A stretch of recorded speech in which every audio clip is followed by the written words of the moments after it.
জ্যামিতির এই পার্টের ম্যাথটা আমরা খুব সহজে সলভ করে ফেলতে পারি। চলুন ম্যাথটা আমরা সলভ করি। এখানে বলা হয়েছে একটা সুষম বহুভুজের একটা অন্তঃকোণের পরিমাণ 135 ডিগ্রি। বলছে বহুভুজের বাহুর সংখ্যা কত। তো এই টাইপের ম্যাথটা আমরা খুব সহজে একটা ট্রিক্সের মাধ্যমে সলভ করতে পারি। ট্রিক্সটা হচ্ছে এরকম যে যখন বাহুর সংখ্যা বের করতে বলবে তখন আমরা সবসময় উপরে 360 লিখবো, নিচে 180 থেকে আমার যে অন্তঃকোণের পরিমাণটা দেওয়া থাকবে সেই অন্তঃকোণের পরিমাণটা আমরা বিয়োগ করব। তাহলে আমরা 135 বাদ দিয়ে দিব। হ্যাঁ, তাহলে 360 কে আমরা 180 থেকে যদি 125 কে বাদ দিয়ে দিই তাহলে হবে হচ্ছে 45। কত হবে? 45। তো 45 এর মধ্যে 360 কয় বাদ যাবে?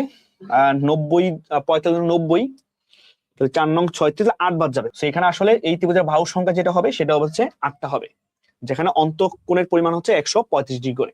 সেটা হচ্ছে আমাদের অপশন ডি। সো আশা করি ভিডিওটি বোঝা গেছে এবং ম্যাথটা বোঝা গেছে খুব সুন্দরভাবে। সো ভিডিও যদি ভালো লেগে থাকে পেজটিকে ফলো দিয়ে পাশে থাকবেন। ধন্যবাদ সবাইকে।